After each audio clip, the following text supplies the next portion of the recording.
Well, I should think everybody in the whole world now knows that once daffodils have finished flowering, you shouldn't cut the leaves off until at least 6 to 8 weeks afterwards.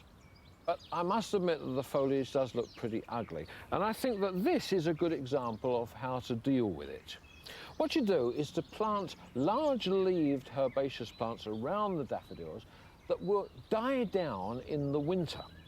And then when the daffodils have finished flowering, up come the leaves again, and provided you take off the ugly dead heads, well, you'll hardly notice this dying foliage. Now, this area is what I suppose many people might consider a rather difficult one. It's on a shady north-facing wall, and it's also shaded by this tree too. But what I do is to put lots of muck or compost on here in the winter when the plants have died down, and provided you choose the right plants, then you can make a really beautiful show. What I've tried to do is to make a tapestry, really, mostly of foliage, with different foliage colours and different shapes as well. Things like this lovely red ornamental rhubarb, which looks wonderful up against the leaves of the regersea over there.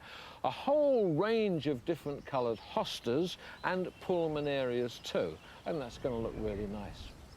Well, there's lots more in today's programme about growing in shade when Gay Search visits an estate on Edgecumbe Park in Berkshire, where she sorts out some really shady customers. Anthony Henn brings us the final part of his series on Dutch horticulture, this time looking at their passion for houseplants. A bluebell wood in spring, surely one of the glories of the British countryside. And yet bluebell woods, like every other part of the British countryside, are potentially under threat. Every year, bluebell woods are being felled to make space for motorways or housing estates. Moorlands are being planted with conifers for timber. Hedgerows are being ripped up. Wetlands are being drained. There is no part of the British countryside that is not potentially under attack. Of course, there are lots of conservation organisations that are doing their best to defend the British countryside, particularly in its most sensitive parts. But nonetheless, we do need a last-ditch defence, and plants provide it. Plants have this extraordinary device for travelling through time, the seed. Under the right conditions, a seed can remain viable for a decade, a century, even a millennium. But what are those right conditions? Well, the greatest experts in the world on banking seeds work for the Royal Botanic Gardens, Kew, here in Britain. And I'm in Wakehurst Place in Kew's country station in Sussex. And here they are launching an extraordinary, valuable and imaginative scheme to protect not only the plants of the British countryside, but crucial plants worldwide. And in charge of that project is Roger Smith. So, what do you have to do to bank seed? Well, two things. First, dry them and get them to very low moisture content so you increase their lifespans greatly. Then seal them and put them at -20, and that's what we're doing in there. But the process, let me show you. Collect them in the field. These are just back from the Jordan with our collector Mikhail van Slageren. Then the seeds and their capsules, which we have to separate until we get clean seed that we can dry here, very low relative humidities, 15–10% RH, to increase the lifespan. Check that each one has got seeds. That's an X-ray photograph. An X-ray photograph. Saves us a lot of time. Yes. If you try germinating things that don't have embryos in, you can waste quite some time. When we've got them cleaned, left for a month to dry, here's about 47,000 seeds. This one from the Yemen, again collected by Mikhail, sealed into a container. Here's a 3-litre fruit preserving jar, brought into service. And then we've got to store it at -20 to keep it living for 200 years. When we've got them there, we obviously learn how to germinate them. There's no point in us having seeds we can't turn back into plants. That's not conservation. That's just storing seeds. And then make it available to people for use. And when you've done all that, how long will they stay alive for? As confident as I can be that we're going to get 80% to last for at least 200 years.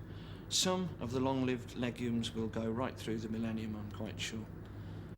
And this is a British example of a rare plant that really is in danger. This is Melampyrum arvense. It's a relative of the foxglove, and it forms a partnership with grasses, which is why it's growing like this. But now, because of changes in farming practice, the only surviving population of any size is, in fact, in a small garden. And here are two more rarities. This is Potentilla rupestris, and that Dianthus gratianopolitanus. Both of them very rare. And you may say, well, why bother to save them? Well, they are British species, and we still don't know much about them. We don't know what things they may contain that could be of use to human beings. We don't even know in detail what part they play in ecological communities.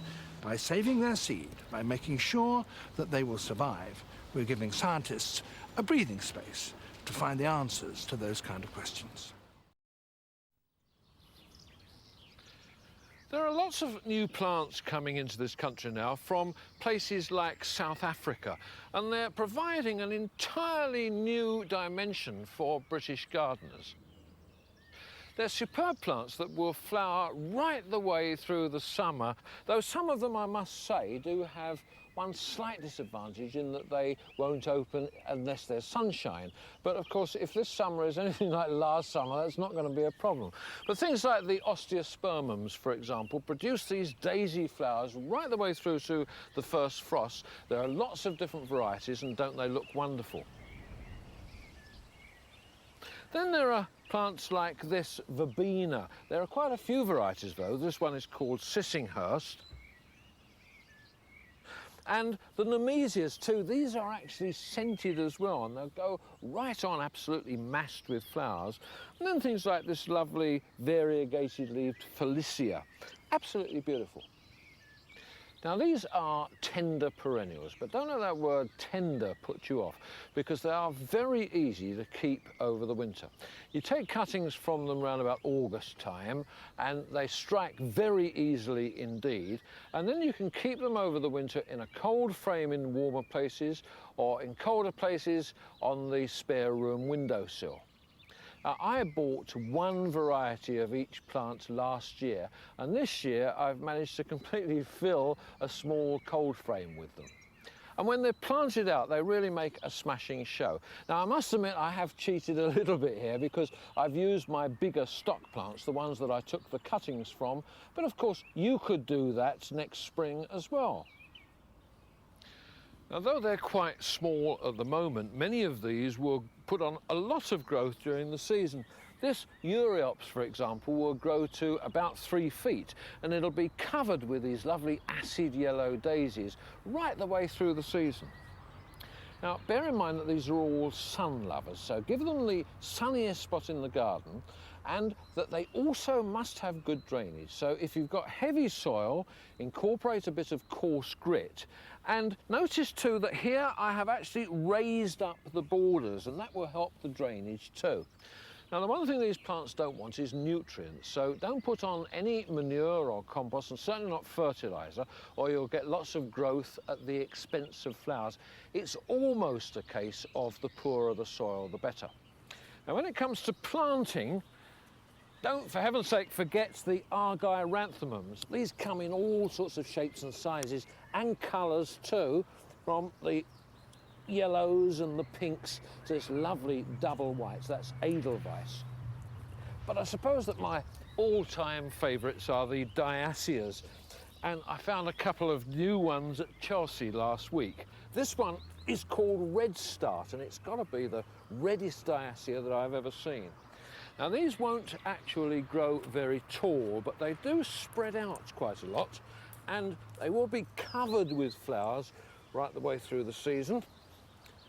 And in fact, some of them could be hardy, although it's still worthwhile taking a few cuttings. And it's also worthwhile, when they are looking a little bit tatty, just cut the leaves back and within weeks they'll be back flowering again. Well, of course, all these, as I've said, are sun lovers, but there are plenty of good plants that will grow in the shade too. But what's it like to garden right in the middle of a wood, especially when many of the trees are conifers?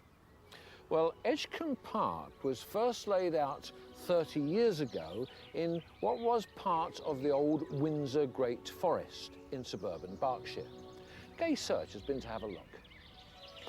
When the architect Athelstan Whaley was planning this estate in the early 1960s, instead of making life easier by ripping out all the mature trees, he decided to make life more pleasant for the future residents by leaving the trees and building the estate around them.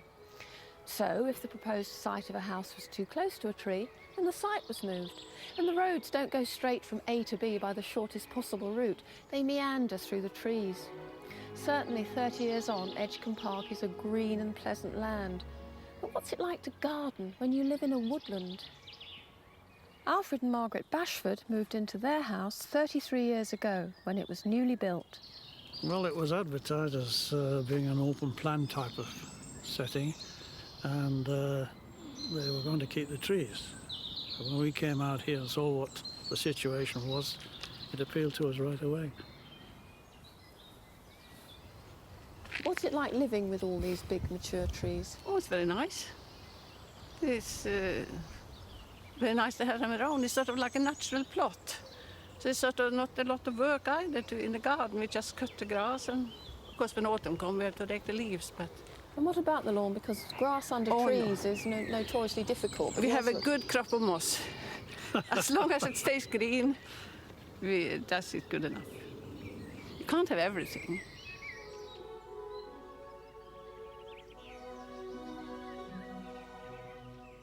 Terry and Olive Tomlinson came here 10 years ago and have created a front garden that's striking, but still in keeping with the spirit of the estate. You're obviously very keen gardeners. You can see that just by looking around. What are the problems of gardening in a setting like this? Well, I wouldn't say they're really great problems. We all know, because it's part of the Bagshot sand area, that it's acid and it's sandy. And I've been gardening on this sort of soil for nearly 30 years. Yes. So you learn by experience what will grow and what will not grow. And the thing to do is recognise your failures and not be too ambitious. How do you feel about all the trees around you here? Well, I don't really like the pines because you never have any birds in them and nothing will grow underneath them. But I love the silver birches. They really are a most beautiful tree all the year round. The lovely green leaves, they're there first, and the catkins. And then you've got all the blossom, the rhododendrons coming. Can't grow vegetables, No. which is a shame. Too many trees, too much shade. If I wanted to grow more things, I'd need less trees, but on the other hand, I couldn't bring myself to cut them down. I mean, it's been thinned out, the bad-shaped ones, the diseased ones have gone. And we think we must stay as we are now. It's natural, it's nature. I mean, we don't like to see people going in and just devastating everything, etc. Keeping the trees is terrific, I think. It looks great. Yes, we could all think a lot more about conserving our precious countryside, couldn't we? And one way that gardeners can do this is to build our gardens with second-hand materials. It also, of course, has the great advantage that it gives you that lovely, well-worn, weathered, lived-in look that we all crave for. Though don't think it's necessarily going to be a lot cheaper, because sometimes it isn't. But to encourage you to do it, I'm building what I'm calling my reclaimed garden. So I started with the fencing. Now, this is made with second-hand timber from the demolition yard. It's actually old floorboards nailed onto floor joists, and it was considerably cheaper than panel fencing. It's also very much more durable. This will take quite a few footballs kicked up against it. Now, I also discovered that you can get second-hand timber pressure treated with preservative. The thing to do is to phone your local timber merchant. He'll be able to give you the number of the nearest plant. Now, finally, what I did with it was to stain it with a bit of wood stain. This is dark green, the colour is called spruce, and believe me, it hides a multitude of sins, this, and when it's finished, it really does look quite smart. At the top end of the garden, I want to make a vegetable garden, and to make it as ornamental as possible, I've raised the beds using these railway sleepers. And the way to fix those is, of course, to put them in, first of all, levelling them with a spirit level, and then to drive a couple of pegs in for each one and nail the pegs to the sleepers, and then fix the sleepers at the corners with a metal angle bracket. And then break up the bottom of the soil, put some manure in, and fill up with more soil. Now, the paths through here are going to be of grass, and they'll finish in this grass circle. Now, the circle, of course, is a very strong shape, so I wanted to accentuate that with a mowing strip. And down at the reclaim yard, I found these rather nice stable blocks, which I think are going to be perfect.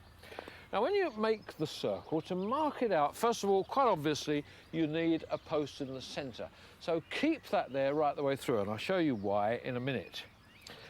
Mark out, first of all, a shallow trench here, fill it up with cement, and then the brick is laid on ordinary mortar.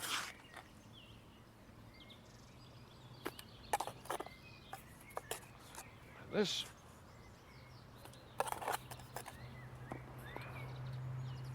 And now it's absolutely essential to make sure that you have got a perfect circle.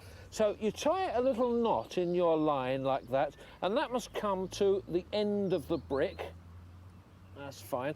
And the line must also run straight down the centre of the brick too, to make sure they're all pointing exactly into the middle of the circle. And then just tap it down like this, put a spirit level on it to make sure it's right both ways, and Bob's your uncle. Now, what I'm going to do with this is to turf it, but you could seed it as well, of course. And if the old man is complaining about mowing the lawn, well, put a hole in the middle, put an old baked bean tin in it, and let him practice his putting on it. Now, while I've been toiling away here, Anthony Henn has been swanning off around Holland looking at the Dutch flower industry. Lucky devil. Now, the first thing you'll notice if you see a typical Dutch house like this one is the fact that they've got really big windows. And the reason being is they are passionate about their houseplants. I'm here in Nieuw-Vennep to speak to a florist to find out just why they're so addicted to them.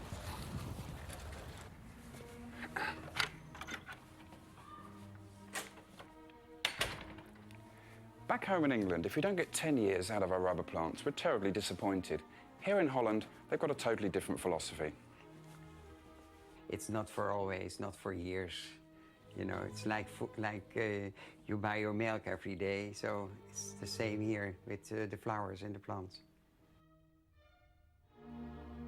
A plant is a plant, you know. You can buy a plant all over the place, but to make it special with a nice pot to it in colors and all this, you know, that is very important. Although most of the plants in his shop are locally grown, he is always on the lookout for specimens from other countries to enhance and extend the variety and choice that he can offer for sale.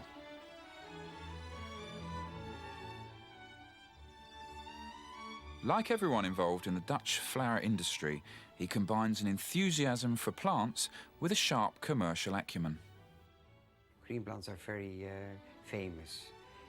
Flowering as well, of course. Hydrangea at the moment is very important for people. They like it. It's my life and my hobby as well, of course. It's not only business, but it is my hobby. I tell you, there's so much temptation in that shop, I just couldn't resist buying that beautiful hydrangea.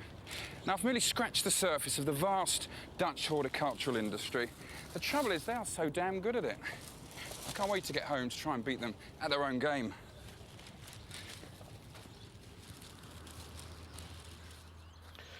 Well, the Dutch also pride themselves on their potatoes, but I hope I've beaten at least some of them with my very early crop.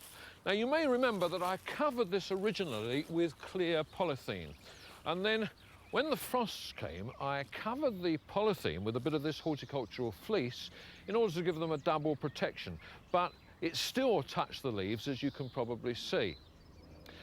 Then, when the leaves actually touched in the rows, I took the clear polythene off and replaced it with the horticultural fleece, and that's where it's been ever since. You may also remember that before I planted, I put little capsules into half of the potato tubers, which the manufacturers said were going to give me a bigger crop. Well, it doesn't look as though it works, but the proof of the pudding is in the eating. Now, these first 5 rows were the ones that had the little fertiliser capsules in them, so this, hopefully, will be the best of the bunch. And you can see there are a few potatoes there already. And that really is about it. I'm not going to get very fat on that. So let's just see what the other plant can produce. This is the one here.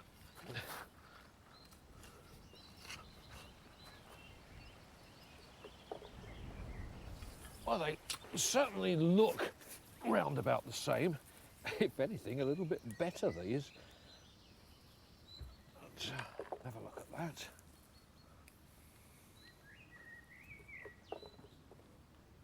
Basically, I don't think that there's a blind bit of difference. What a shame. But at least it does mean that from now on I shall have mouth-watering new potatoes with my dinner. And of course, as each day goes by, those tubers are going to get bigger and bigger. What a lovely time of the year it is, isn't it? Goodbye.